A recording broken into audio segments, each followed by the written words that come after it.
आज दोपहर को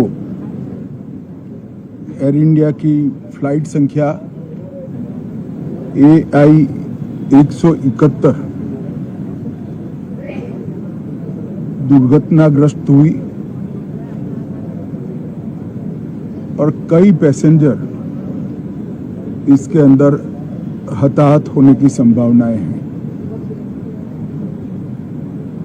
इस घटना से पूरा देश क्षुब्ध है और पूरा देश एक साथ पूर्ण संवेदनाओं के साथ ये जो दुर्भाग्यपूर्ण हादसे में पैसेंजर हताहत हुए हैं, इनके परिजनों के साथ खड़ा है। सबसे पहले मैं भारत सरकार, गुजरात सरकार, भारत सरकार के प्रधानमंत्री जी और गुजरात सरकार की ओर से भी जो लोग हताहत हुए हैं, इनके परिजनों के प्रति गहरी संवेदना व्यक्त करता हूं। 10 ही मिनटों में हादसे के भारत सरकार के पास सूचना पहुंची। तुरंत ही मैंने मुख्यमंत्री जी, यहाँ के गृह मंत्री, होम डिपार्टमेंट के control room, civil aviation department, civil aviation मंत्री, सभी से संपर्क किया। प्रधानमंत्री जी का भी तुरंत ही फोन आ गया और भारत सरकार और गुजरात सरकार के सभी डिपार्टमेंट एक साथ होकर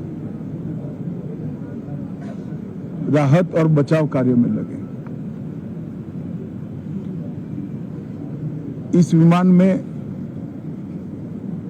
कुल मिलाकर 230 यात्री देश के और विदेश के और 12 क्रू मेंबर सवार थे। इसमें से एक यात्री का बचने का अच्छा समाचार मिला है, मैं उनको मिलकर आया हूं। मृत्यु का आंकड़ा तो DNA परीक्षण और यात्रियों की पहचान के बाद ही अथॉरिटी अधिकृत रूप से घोषित करेगी, मगर जो यात्री बचा है उसको मैं मिलकर आया हूं। घटना के तुरंत बाद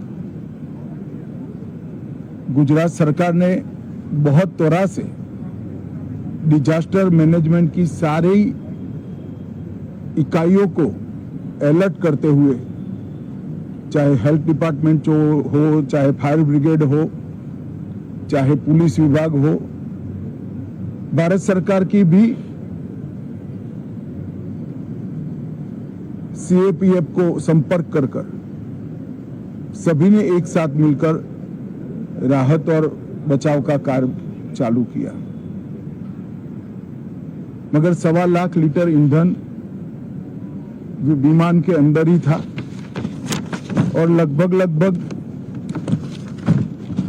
गर्मी तापमान इतना ऊंचा हो गया कि किसी को बचाने की मौका ही नहीं मिला। अब मैं घटना स्थान पर भी जाकर आया हूं। सारे यात्रियों के मृतदेह को बाहर निकालने का काम लगभग समाप्त हो चुका है। जितने यात्रियों के परिजन यहां पहुंच चुके हैं, वो सबका DNA लेने की कार्यवाही भी 2-3 घंटों में समाप्त हो जाएगी।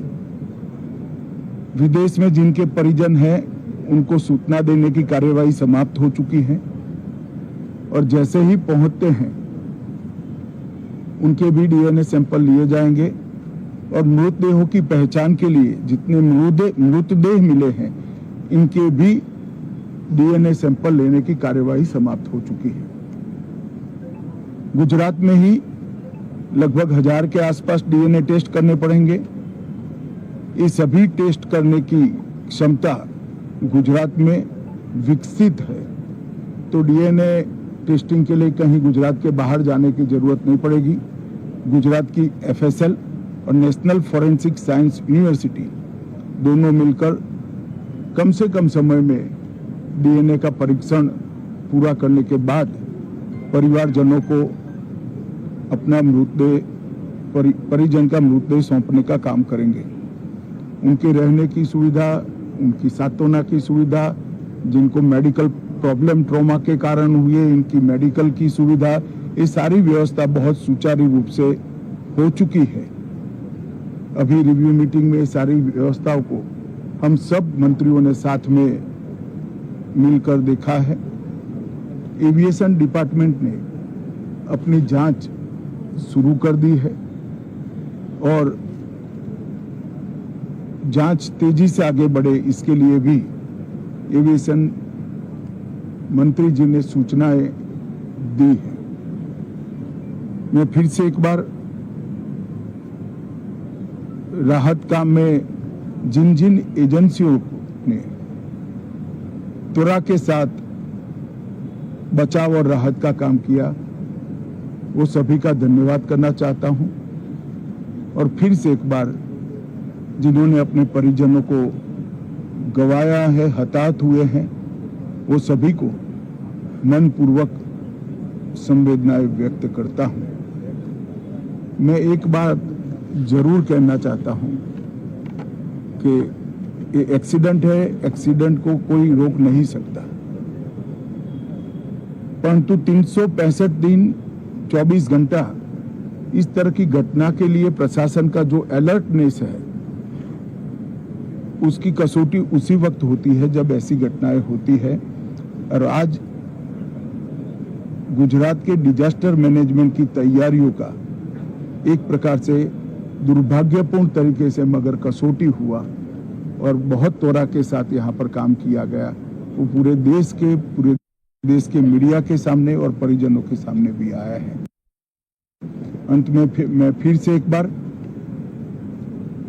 सम्माननीय प्रधानमंत्री नरेंद्र मोदी जी की ओर से, भारत सरकार और गुजरात सरकार की ओर से सभी हताहत लोगों के परिजनों के प्रति गहरी संवेदना व्यक्त करता हूं।